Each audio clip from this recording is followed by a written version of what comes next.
So we've been running a theme here lately on GameRanks, if you couldn't tell, where we want to talk about some games we don't get to mention very often. Here are some mostly big games that didn't get enough attention, or we suspect some people just skipped.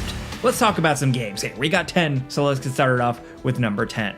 Star Wars Squadrons does not come up in the conversation of modern Star Wars games. Obviously, there's been some good ones lately. Yeah, we had that misstep with Battlefront 2, but that became a much better game, and of course the Respawn-led Star Wars Jedi games have been kicking ass, but Star Wars Squadrons is often forgotten. This is the aerial combat dogfighting game that a lot of old school Star Wars fans have been wanting for a long time. This is completely X-Wing versus TIE Fighter, but in the modern age. And that is, for a lot of Star Wars fans, just what the doctor ordered. This game filled the void that was empty for many, many years with just good old X-Wing combat. In this, maybe it didn't get a ton of attention because it was mostly first-person based, like cockpit view, but still, the sense of control, the satisfaction of combat, and just the good Star Wars-ness of it all just really, really succeeded. They totally nailed it. It had a VR mode, which was great. It really felt like you were in the TIE Fighter cockpits, the X-Wing cockpits, and there was a full fleshed out campaign. The campaign wasn't super long, but it had some interesting ideas to it, some cool cameos, and good combat scenarios. And then there was online multiplayer. It was pretty much everything, the full package, and when it released, it wasn't even a full price game. I'm not like shilling for it or anything, but I just wish more people check this one out. This was by EA Motive, believe it or not, who went on to work on the very good Dead Space remake, of course, but Star Wars Squadrons is still worth visiting if you never checked it out or if you wrote it off. Next, over at number 9, let's talk about the modern Tom Clancy Ghost Recon games. Now, I've been playing since the original Ghost Recon, so I'm a little bit of a stickler. I don't know if I absolutely love these, but we do want to point out that even though Ghost Recon Breakpoint and Ghost Recon Wildlands didn't necessarily review super well, they went on to gain communities, and it seems like a lot of people are having fun with them to this day. From Wildlands, really, it wasn't a game you should have played sooner because it took a while for it to get updated, and a lot of people really loved it for a co-op experience. And then alongside with that, Ghost Recon Breakpoint, which in my opinion had even more problems, ended up being embraced by a small niche community that really just ran with mods and playing on realistic modes and having a lot of fun. GameSpot did a really, really good video on that if you want to check it out. Just search GameSpot and Ghost Recon Breakpoint. So even though I don't have a personal investment in this one, really, I do personally know a lot of people that did jump into it and end up having a lot more fun than me. So I think that's worth highlighting. A lot of games have very unconventional life cycles where they get picked up by a community later on or become a better game with mods or updates, and these Ghost Recon games are prime examples of that. Do they stand up completely to the old Ghost Recon games? That I don't know about, but still worth considering.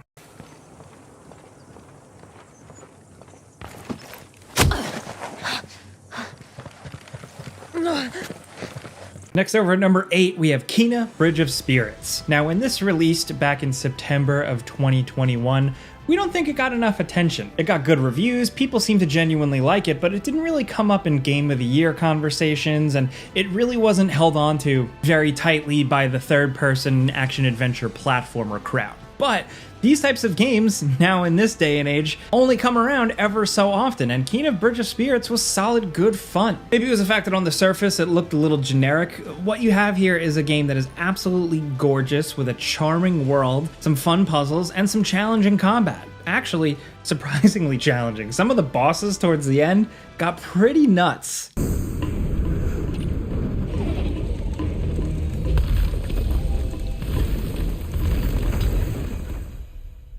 For a game that looks like it's made for kids, it was pretty challenging. But I will say that the art, the style, the characters they built here all have this charming Pixar-like quality to them. And it's a shame we haven't seen a sequel, at least not yet. But there's room to really improve on this formula and make an even better game and build out this world even more. Like I said, it reviewed well, it was received pretty well. According to leadership from the developers, Sony was happy with the sales results, but you just don't hear too much about it anymore. And I mean, GameRanks is guilty of that as well. We reviewed the game and we kind of moved on. Some games just don't have that lasting impact in the conversation, but they're still really good and solid, and that's Kena Bridge of Spirits in a nutshell.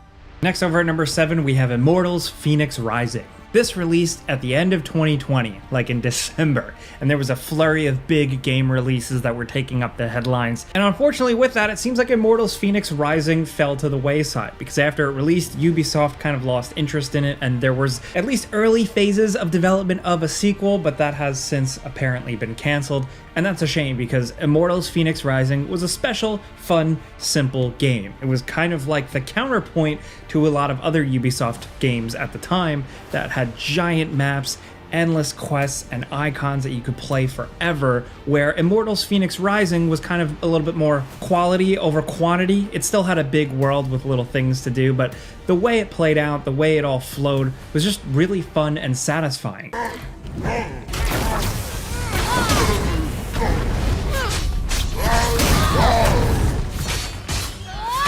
And it was a cartoony, kind of lighthearted spin on Greek mythology. Something that we've seen in so many games before, but here, it felt a little bit more cartoony and fun, and not hyper-realistic or gritty or gruesome. It kind of felt like The Legend of Zelda Breath of the Wild mixed with one of the modern Assassin's Creed games, like Assassin's Creed Odyssey. And that turns out that was actually a pretty cool combination. It had a lot of good environmental and situational puzzles. Some of them were, pretty brain-busting. Also, some good combat and some big boss battles. It wasn't perfect, sure, but it was still really fun to play through. So if you're looking for something open world but not extremely massive, and also something a little bit more lighthearted and fun and cheery, consider this one.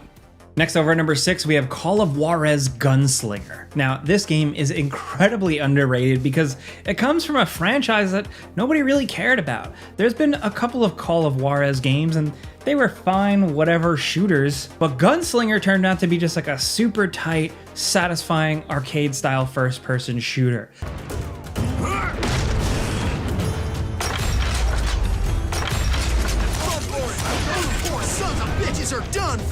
That really embraces the West in a way we haven't seen in other video games. If that doesn't sound interesting enough to you, let me at least pitch you this. It was developed by Techland, the people behind the Dying Light games, so just think good first-person action with some gore and a little bit of edge to it, and there you go. That's Call of Juarez Gunslinger. It has like a legendary, overwhelmingly positive on Steam because it's just good, simple, straightforward video game fun. If you're looking for a cool first-person single-player action game, Call of Juarez Gunslinger is it, man. Next, over at number 5, we have A Way Out. This is from the developer Hazelight Studios, the people most recently behind It Takes Two. But this was their previous game, the one in between It Takes Two and Brothers: A Tale of Two Sons, and it once again embraces cooperative play.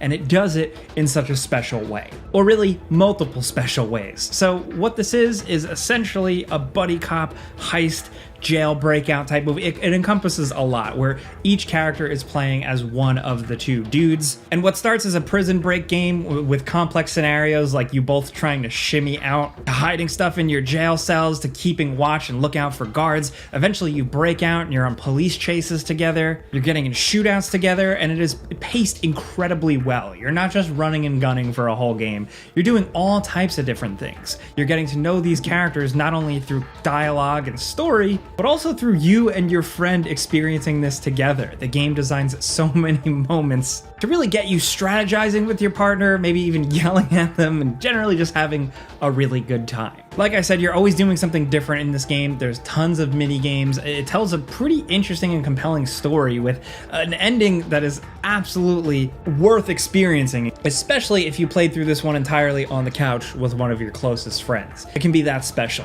I've been singing the praises of this game for years. We did do a Game Ranks before you buy on it, but we haven't really talked about it too much other than that one video, but here, I'm saying it today. A Way Out, it's from 2018, but if you're looking for a really good co-op experience, check it out. Next, over at number 4, we have Astral Chain. Astral Chain released in 2019, and it was cool. I feel like when people talk about the best Switch games, there are so many things worth mentioning, but, even in the conversation, you never hear a whiff of Astral Chain. Now, this is a Platinum Games game, and it was a Switch exclusive, and the lead designer is behind Nier Automata and was supervised by, of course, Hideki Kamiya. He, of course, was the legendary designer behind so many things, but most importantly for this, something like Devil May Cry. And in this game, there's cool, stylish, fast movement, over-the-top combos, button mashy action combat, but you're also playing as this like sci-fi rookie police officer, and there are crime fighting and mystery solving elements to it. Really, this is a simple one to explain, but it had cool ghostly creatures and fun combat mechanics. Just a good action adventure hack and slash from Japan.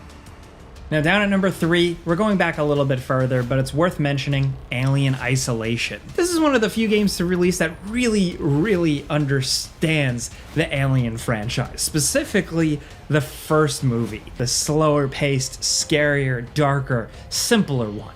Alien Isolation is a first-person survival horror game through and through, and it is near perfect. It's incredibly challenging, it's tense, it's scary. Yeah, there's some issues towards the later half of the game, but ultimately it was cool as hell. It takes place 15 years after the original Alien, and you're playing as Ellen Ripley's daughter, Amanda. Not only are you worried about being hunted down by aliens, of course, they're hiding in vent shafts that could pop out anywhere at any time, and you only have limited tools at your disposal, but you also have to worry about resources and synthetics. There's a lot to this one, but it's cool, and at this point, you can run it, play it on pretty much any machine, get it wherever you want. So if you're a movie fan, if you're a classic sci-fi or horror fan, Alien Isolation is the one for you. This one we're bringing up specifically because if you missed it, we haven't talked about it in a really long time. Now down to number 2, we have a game called 7 Days to Die.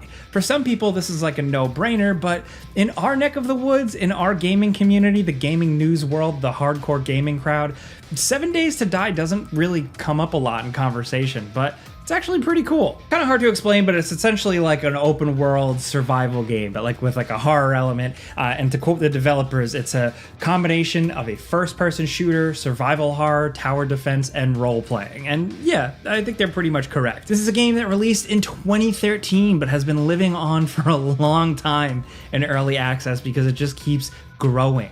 You're killing, you're shooting, you're crafting, you're building, you're playing with and against others, and you can spend hours and hours and hours in this one with really cool zombie designs and some fun combat. 7 Days to Die is more of like a sandbox thing, but it is fun. If you're into PC games and PC games that have a little jank to them sometimes, 7 Days to Die seems like it's still going strong.